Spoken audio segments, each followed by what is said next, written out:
ਲਹਿੰਦੇ ਪੰਜਾਬ ਦੇ ਸੱਜਣੋ ਤੇ ਮਿੱਤਰੋ, ਅੱਜ ਇੱਕ ਨਵੀਂ ਵੀਡੀਓ ਦੇ ਨਾਲ ਅਸਗਰ ਪਵਾਰ ਹਾਜ਼ਰ ਹੈ ਆਪਣੇ ਡਿਜੀਟਲ ਚੈਨਲ ਲਹਿੰਦਾ ਪੰਜਾਬ ਵਲੌਗਸ ਤੇ।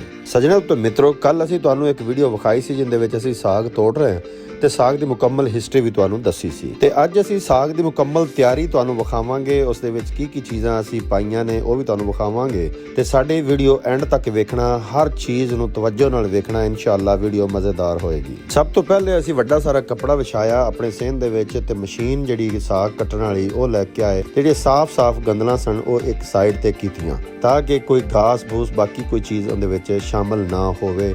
ਬੜੀ ਸਫਾਈ ਸੁਥਰਾਈ ਨਾਲ ਇਹ ਚੀਜ਼ ਅਸੀਂ ਤਿਆਰ ਕੀਤੀ ਔਰ ਉਸ ਤੋਂ ਬਾਅਦ ਅਸੀਂ ਇੱਕ ਗੰਦਲ ਨੂੰ ਚੈੱਕ ਕੀਤਾ, ਉਹਦੀਆਂ ਡੰਡਲੀਆਂ ਤੋੜ ਕੇ ਤੇ ਅਲੱਗਾ ਕੀਤੀਆਂ ਤਾਂ ਕਿ ਕੋਈ ਚੀਜ਼ ਐਸੀ ਨਾ ਹੋਵੇ ਜਿਹੜੀ ਕਿ ਸਾਗ ਦਾ ਜ਼ਾਇਕਾ ਖਰਾਬ ਕਰ ਦੇਵੇ। ਸਾਗ ਦੇ ਵਿੱਚੋਂ ਗੰਦਲਾਂ ਅਲੱਗਾ ਕਰਨ ਤੇ ਸਾਨੂੰ ਅੱਧਾ ਪੌਣਾ ਘੰਟਾ ਲੱਗਿਆ ਤੇ ਜਿੰਨੀਆਂ ਕਿ ਅਸੀਂ ਗੰਦਲਾਂ ਇਕੱਠੀਆਂ ਕਰ ਲੈਂਦੇ ਸੀ ਉਹਨਾਂ ਕਿ ਅਸੀਂ ਮਸ਼ੀਨ ਤੇ ਕੁਤਰ ਲੈਂਦੇ ਸੀ।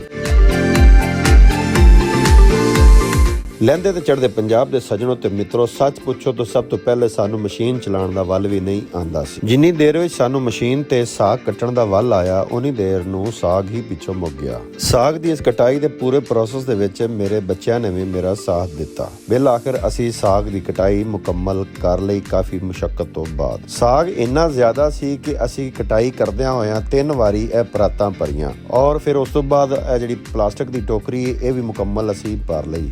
ਇਹਦੇ ਵਿੱਚ ਪਾਉਣ ਦਾ ਮਕਸਦ ਇਹ ਸੀ ਕਿ ਟੋਕਰੀ ਦੇ ਵਿੱਚ ਪਾ ਕੇ ਤੇ ਅਸੀਂ ਇਹਨੂੰ ਅੱਛੇ ਤਰੀਕੇ ਨਾਲ ਪਾਣੀ ਨਾਲ ਵਾਸ਼ ਕਰ ਲਈਏ ਤਾਂ ਕਿ ਕੋਈ ਹੋਰ ਜਰਾਸੀਮ, ਕੋਈ ਕੀੜਾ ਮਕੌੜਾ, ਕੋਈ ਪਤੰਗਾ ਵਿੱਚ ਰਹਿ ਨਾ ਜਾਵੇ, ਉਹ ਸਾਫ਼ ਹੋ ਜਾਵੇ, ਧੁੱਪ ਜਾਵੇ, ਕੋਈ ਮਿੱਟੀ ਨਾ ਵਿੱਚ ਆ ਜਾਵੇ, ਕੋਈ ਰੇਤ ਨਾ ਆ ਜਾਵੇ। ਇਸ ਵਜ੍ਹਾ ਤੋਂ ਇਹ ਧੋਣਾ ਵੀ ਬਹੁਤ ਜ਼ਰੂਰੀ ਹੋ ਜਾਂਦਾ ਹੈ।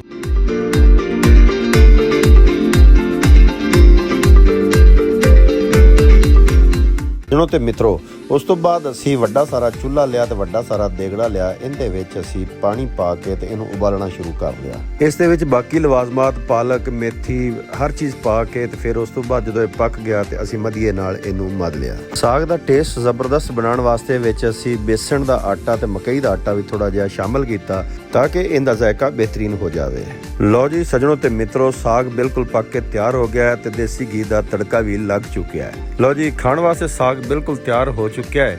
ਬਾਕੀ ਲਵਾਜ਼ਮਾਤ, ਲੱਸੀ, ਪਾਣੀ ਵੀ ਮੌਜੂਦ ਹੈ, ਪਰਾਠੇ ਵੀ ਮੌਜੂਦ ਨੇ ਤੇ ਜਿੰਨੇ ਖਾਣਾ ਹੈ ਆ ਜਾਓ, ਰਲ ਕੇ ਖਾ ਲਈਏ।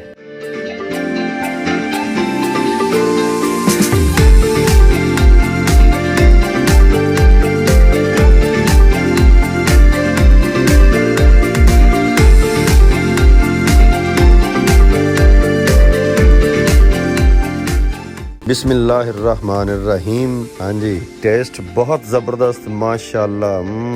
स्वाद आ गया बादशाह, स्वाद आ गया। ਲਹਿੰਦੇ ਤੇ ਚੜ੍ਹਦੇ ਪੰਜਾਬ ਦੇ ਸੱਜਣੋ ਤੇ ਮਿੱਤਰੋ, ਮੈਂ ਸਾਗ ਤੋੜਿਆ ਵੀ, ਬਣਾਇਆ ਵੀ, ਪਕਾਇਆ ਵੀ ਤੇ ਖਾਧਾ ਵੀ। ਬੜਾ ਮਜ਼ਾ ਆਇਆ, ਬੜਾ ਸਵਾਦ ਆਇਆ। ਸੱਜਣੋ ਤੇ ਮਿੱਤਰੋ, ਉਮੀਦ ਹੈ ਅੱਜ ਦਾ ਵਲੌਗ ਤੁਹਾਨੂੰ ਪਸੰਦ ਆਏਗਾ। ਅਗਰ ਪਸੰਦ ਆਇਆ ਤਾਂ ਮੇਰੇ ਚੈਨਲ ਨੂੰ ਸਬਸਕ੍ਰਾਈਬ ਵੀ ਕਰੋ, ਲਾਈਕ ਵੀ ਕਰੋ ਤੇ ਅੱਛਾ ਜਿਹਾ ਕਮੈਂਟ ਵੀ ਕਰੋ। ਮਿਲਨੇ ਅਗਲੀ ਵੀਡੀਓ ਦੇ ਵਿੱਚ। ਉਦੋਂ ਤੱਕ ਪਾਕਿਸਤਾਨ ਜ਼ਿੰਦਾਬਾਦ।